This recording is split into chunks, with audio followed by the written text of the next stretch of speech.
Hello and welcome to this week's script tip. Now, over the next few videos, we're going to be talking about screenwriting. I could have been a contender. I love the smell of napalm in the morning.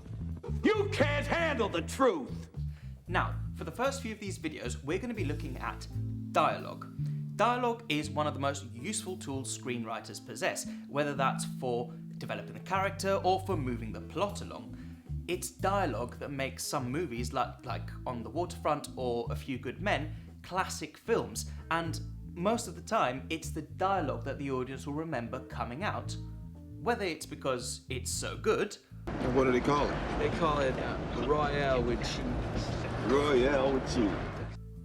or because it's so bad, it's good. I did not hit her. It's not true. It's bullshit. I did not hit her. I did not. Dialogue allows a writer to drive the narrative forward through exposition, which means revealing something about the plot. But sometimes that can mean holding back on character development and character traits. Now, the best kind of dialogue in the best kinds of films does both of these things simultaneously. It both reveals character and reveals the plot. Check out this example from The Social Network. You asked me which one was the easiest to get into because you think that that's the one where I'll have the best chance. The one that's the easiest to get into would be the one where anybody has the best chance. You didn't ask me which one was the best one, you asked me which one was the easiest one. I was honestly just asking, okay? I was just asking to ask. Mark, I'm not speaking in code. Erica.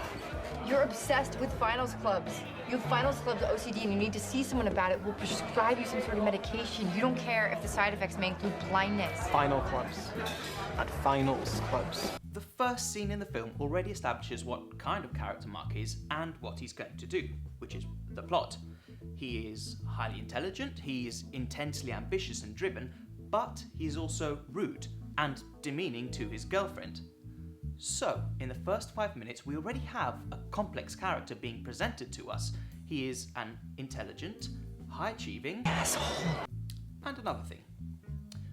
Did you notice anything strange about the way the dialogue was written in that scene? Have you ever heard two people talking in the same way they did? Now, the answer is probably no, and the reason is this. Normal people in real life don't talk the same way that actors do in movies. We've said it before in these tips and we'll say it again. In filmmaking, the truth is not your friend. Here is an example of two people talking in real life. So how are you? I'm good, you? I'm good. How's work? Same, really. Contrast this with, say, how Aaron Sorkin writes his dialogue. Now, Sorkin has a way of writing which is quite unnatural. No real human speaks the way Sorkin's characters speak. And yet, his weird unnaturalness, his use of repetition, the jarring little things his characters say, they all actually serve to make the audience sit up, listen, and pay attention to what's happening. You think? You think? You think? You think? You think? You think? You think? Other writers do this too. Remember that scene in When Harry Met Sally? Yes! Oh! Oh! Oh! It's hard to think of someone doing something more unnatural and inappropriate in a busy diner. And yet, as the audience, we believe it. And what's more, this little scene gives us a lot of subtext about the characters. We learn who they are and what they want without things having to get too explicit. I'll have what she's having. That's it for this week's production tip. Now you get out there and write some attention-grabbing, character-revealing, unrealistic dialogue for us to sink our teeth into. If you like the video, please like the video below and subscribe to our YouTube channel and our email to get all of these tips first. Thank you very much. See you next week.